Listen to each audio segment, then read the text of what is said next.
대부분 전쟁하면 피숑피숑 총알이 오가고 폭탄이 난무하는 장면을 떠올릴 텐데요. 그런데 이렇게 잔혹한 전쟁 속에서도 가슴 따뜻한 일이 펼쳐지기도 한다는 사실. 생사가 오가는 전쟁 속에서 피어나 더 진한 감동을 주는 전쟁 감동 실화 탑3를 알아볼까요? 먼저 3위. 단 일주일만이라도 전쟁을 멈춰주세요. 코트디부아르. 아프리카 서부에 있는 나라 코트디부아르는 오랜 기간 남부 지역과 북부 지역 간 내전이 이어졌는데요. 1960년 코트디부아르는 프랑스령에서 독립한 이후 농산물 수출을 내세워 빠른 경제 성장을 이뤘어요. 그리고 급속도로 경제가 좋아지자 일하러 오는 이주민들이 늘어나 북부 지역은 이주민 세력이 자리 잡기 시작했죠. 그러던 1987년 농산물 가격이 급락하면서 경제가 몰락하자 이주민이라는 이유로 정치 경제적 차별을 받던 북부 세력은 정권을 잡고 있던 남부 세력이 부패를 일삼아 경제가 무너졌다고 문제를 제기해 2002년 북부와 남부 지역 간 내전이 시작됐어요. 그러던 2005년 기적 같은 일이 일어나는데요. 2006 독일 월드컵 예선전에서 코트디부아르가 사상 처음으로 월드컵 본선에 진출한 거예요. 이에 선수들은 저마다 기쁨의 환호성을 내질렀고 그 모습을 찍기 위해 TV 생중계 카메라가 다가왔어요. 바로 그때 대표팀의 대표 공격수였던 디디에 드로그바가 카메라 앞에 무릎을 꿇고 호소했죠. 국민 여러분, 단 일주일만이라도 무기를 내려놓고 전쟁을 멈춰주세요. 단 며칠만이라도 다치는 사람이 없길 바라는 이 간절한 한마디에 코트디부아르에서는 기적처럼 일주일간 총성이 울리지 않았답니다. 2위.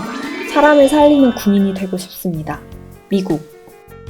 1941년 일본이 미국 하와이 진주만을 기습 공격하며 태평양 전쟁이 시작되었는데요. 이에 미국의 청년들은 나라를 지키기 위해 군에 입대하기 시작했어요. 그리고 이때 종교적 신념에 따라 비폭력주의를 지지하던 데지먼드 도스도 총을 들지 않아도 되는 의무병으로 자진 입대했죠. 총을 들거나 사살을 하고 싶지 않지만 나라는 지키고 싶었던 도스가 고민 끝에 내린 결정이었답니다. 이처럼 신념을 이유로 군복무나 집총을 거부하는 것을 양심적 병역 거부라고 하는데 미국은 1917년부터 종교적 신념에 따라 병역 거부를 인정했어요.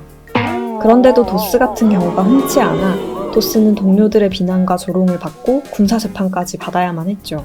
재판을 통해 끝내 무기 없이 참전하는 것을 허락받은 도스는 제2차 세계대전 당시 가장 치열했던 일본 오키나와 전투에 파견되었어요.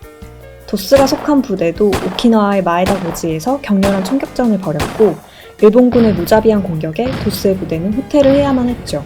하지만 도스는 팔이 부러지고 다리에 수류탄이 박히는 부상을 입은 와중에도 고지에 홀로 남아 75명의 부상병을 구해냈어요. 그리고 이런 공을 인정받아 도스는 총을 들지 않은 군인으로서 최초로 미국에서 군인이 수여하는 최고의 영예인 명예훈장을 받았답니다. 3위. 60여 년 전 헤어진 딸을 찾습니다. 터키. 1950년 한국에서 6.25 전쟁이 발발하는데요. 이때 세계 여러 나라에서 한국에 군대를 파병했어요. 그중 터키는 미국과 영국, 캐나다 다음으로 큰 규모인 1만 5천 명의 많은 병력을 한국에 보내왔죠.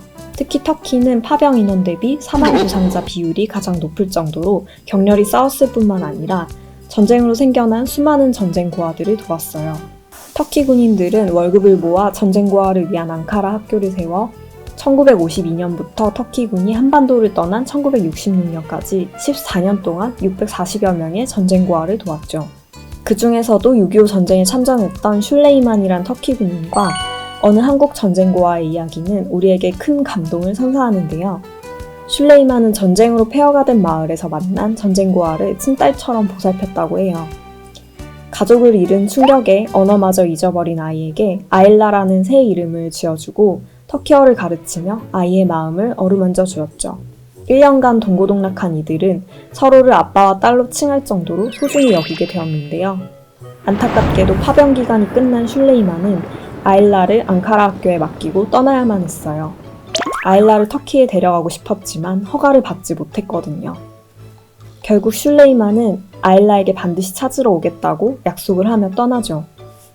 터키로 돌아간 슐레이만은 한국 대사관을 통해 아일라를 찾아 터키로 데려오려 노력하지만 전쟁 중인 한국에서 아일라를 찾기는 쉽지 않았어요. 결국 아일라를 찾지 못한 채 60여 년의 시간이 흘렀어요. 그러던 그때 슐레이만에게 뒤늦게 희소식이 들려왔어요. 바로 아일라를 찾았다는 소식이었죠. 마침내 60여 년 만에 한국에서 다시 만난 슐레이만과 아일라는 서로를 부둥켜 안았답니다. 지금까지 코끝이 찡, 가슴이 뭉클해지는 전쟁 감동 실화 탑3를 만나봤어요. 다음 시간에도 재미있는 별별 랭킹을 기대하며 안녕! 을지로 지식소년 구독, 좋아요, 알람 설정!